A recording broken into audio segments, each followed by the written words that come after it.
Take one of those toys that's sitting in the box and just plop it next to your computer and see how much fun you start having with it. That you didn't that you can't possibly have if it's just sitting in a box. Yeah. Just take one. You have Migos, right, Frank? Migos sitting there. It's funny that you mentioned that. It's right here. The penguin right there. Yeah. I mean, you know. What, did you guys talk before this? What just happened? He just knew. He knew it. That's awesome. That's awesome. See? You can't enjoy those if those are in a box. And you definitely love those. Cap's missing some stickers. Both Caps. Captain Marvel and Captain America. All the superheroes are missing all the stickers as if they dried up and disappeared in 1987. Yeah. But even Batman's got nothing, But I think that's I think that's a great, that's a great question because Mama Dillo pulled these out of, I think the basement got renovated. Most of the things are in our attic. And ours being our parents, Matt. Yeah. So and so Mama Dillo hands me this bag that it has the now it's been like 4 years that they've been sitting in this bag. But the musty smell has finally gone away, I think. Or I'm just immune to it at this point. Right, one or the other. So so then all these stickers have dried up. Half of them are missing boots, right? As I turn around and try to pull some out of here, Aquaman is here. Missing his green what glove. am I supposed to do? What am I supposed to do with these? Like, is it actually worth what am I doing with these? Well, there's the nostalgia factor, of course. I mean, they're beat up. They're loved. They're very well loved. So there's a number of things you do. You can go out and you can gussy them back up. You can get repro stickers and repro everything. Is his arm missing?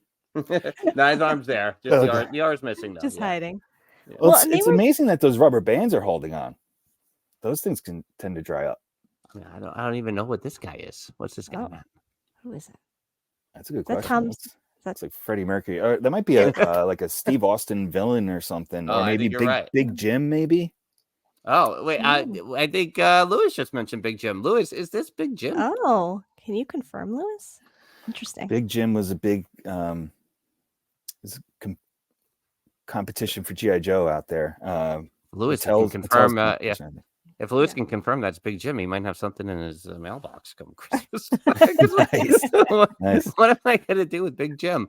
No, but that's the thing. Like, I don't want to get rid of them yet. I know that the value. I mean, I could have them restored, and I guess that's my other question: is what are your thoughts on restoring for your own collection versus leaving them in the way they originally were played and loved? Yeah, I have trouble if it's for my own personal collection, and I have a G.I. Joe vehicle that's missing console stickers or something like that. I'll get the repros, no problem. And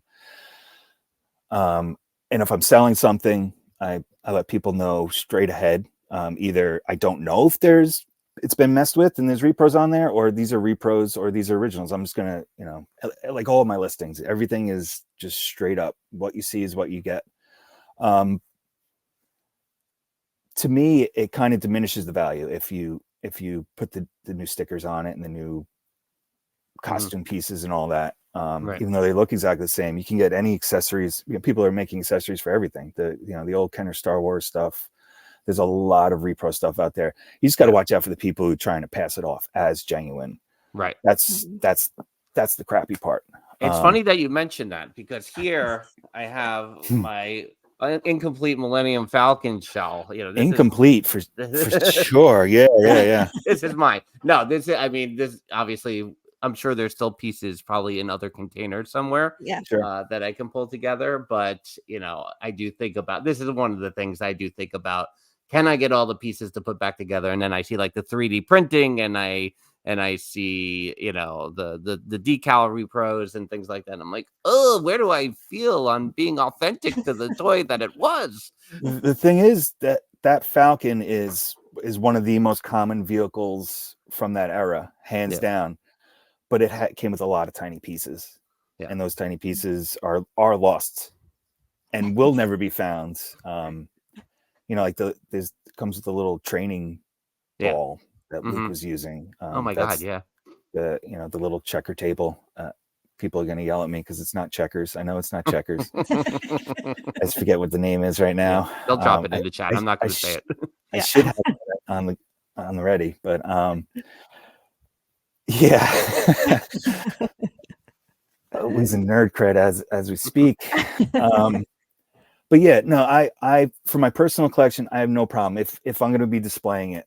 But yeah, to me, it does diminish it. It diminishes it. But also, like I said, I have no problem with my beach head missing a thumb and missing the crotch piece because that's my beach head. I get a lot of collections with initials on the bottom of Happy Meal toys' feet, and nail polish was a big thing to differentiate kids' collections. Nail polish on the bottom of feet. So I get a lot of He-Man with nail polish on the bottom. And to me, that's awesome because that's someone else's childhood, and now you get to keep it going, kind of like Toy Story. Toy Story 3, was it, when Andy's toys go to the little girl? Listen, first of all, I was just going to make that connection, Matt. I was going to say, you're talking in this very Andy Bonnie way, which I am understanding. But if you connect it to that, where Andy's passing off everything to Bonnie. Yeah. So what if a sticker is missing on the wall of the Sesame Street play set? That's just where it ended up. That's how it is. Every toy has a story. I love breathing life back into old play sets and toys and action figures. And part of that is renovating. Historians do it all the time with historical things. Why not do it with an action figure? So to answer your question, I don't have an answer. I go back and forth. Everyone is collecting for different reasons too, right? So someone may see something on your site which triggers a memory, and that memory is worth everything, and they want what you have because it is bringing up so much nostalgia for them, and they're like, oh my God, I lost that. Now I can replace it. Finally, I've been looking for it.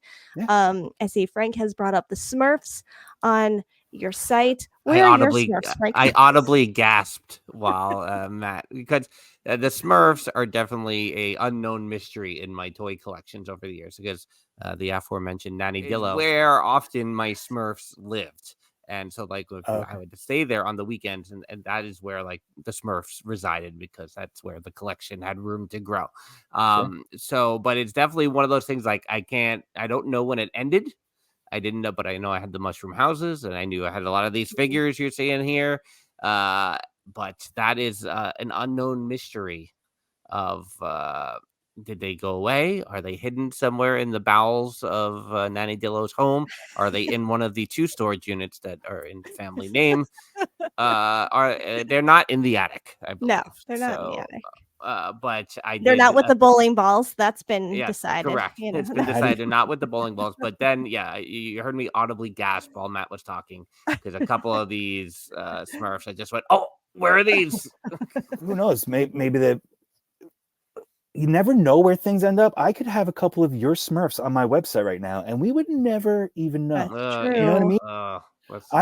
I got a few of those off of an auction, and I don't know where those came from. It's just crazy to think. Like I was saying about the basements and attics, and how many there are, and how much stuff there is around. And Jen, we haven't talked about. You talked about Garbage Pail Kids, but what would you deem to be your toy collection lineage over the years? I would say Cabbage Patch. I would say Strawberry Shortcake. I always look back fondly on my glowworm, but yeah, heck yeah. But yeah, Cabbage Patch and Strawberry Shortcake, I think were really big. And then I was all in on Barbie. I mean, I was probably in on Barbie until I was like 12 or 13. I think that pretty much took me through. Yeah, I would say like those were the 3 biggest ones for me, probably. Do you remember the name of your first Cabbage Patch doll? No, but I think I should have it somewhere in the attic. I mean, I have the boy Cabbage Patch doll out here, which the 6-year-old doesn't pay much attention. Every time there's a Cabbage Patch, I'm like, look, 6-year-old Cabbage Patch. And she like could care less about it. But I feel like I had 3, like it was like a boy, a girl with pigtails because I got them. I got the boy and the girl. It's a boy, Daddy. It's a boy. That's on a VHS tape as I'm opening on Christmas morning. Awesome. We'll have to post that video. And I feel like I got the boy and the girl, and then I got a double stroller, like Cabbage Patch stroller. Ooh, yeah, that's awesome. That's a winning Christmas right there. But I don't know the animal. Any of the animals? My sister had like a cat or something. That, which like, I think it was a short-lived line. Yeah. You saying it brings up something, but I don't know. But then that also reminded me of Pound Puppies. I was big on the Pound Puppies as well. Pound Puppies. Yeah. Do you still have your like primary Pound Puppy? It was like brown and. I know the brown and tan one. That could be in my attic too. I have a bag of stuffed animals that Papa Dillo won. Here, put in your attic now. Nice. And I took some of the dolls out from there and some of the old stuffed animals, but maybe I left that one in there. I'll have to check. I still have my Pound Puppies. Yeah. And I have one big one and a couple of small ones, and the big one still has a collar that I sent away for. It says chocolate chip. Yes. It's brown with chocolate, brown with black spots. Very original. Side, give me like 3 items that we would have to pry from your cold dead hands to get out of your collection. Wow. That's tough.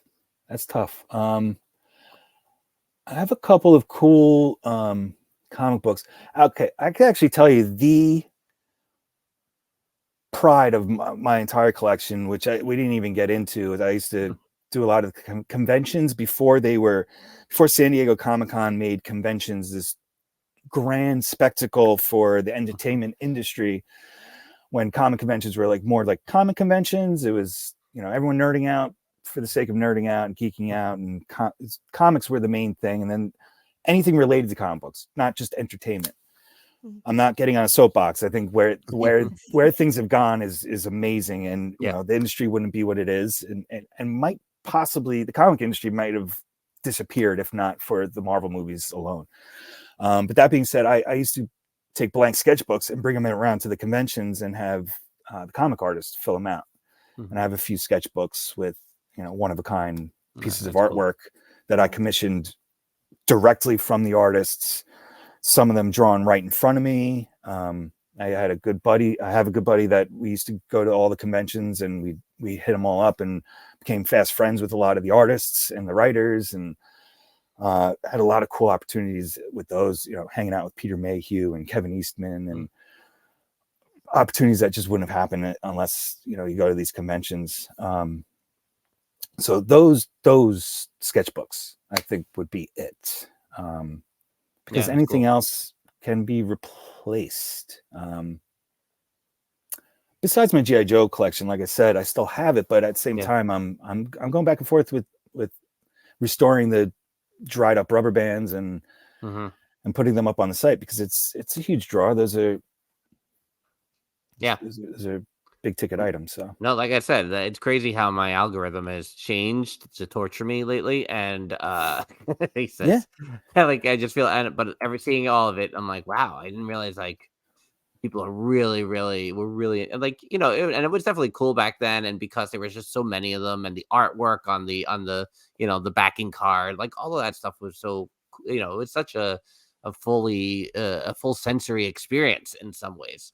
Absolutely. That you read the little file on them, you get the artwork, you got the figure. It was it's cool. I mean, and there's toys like this for everybody, sure. Like Star Wars toys are for me, but I think it's G.I. Joe's deeper than I thought it was, I guess, is what I'm saying. So tell everyone how to find you and your site and all the things. You can find all the great things that I am selling on momandpopculture.com.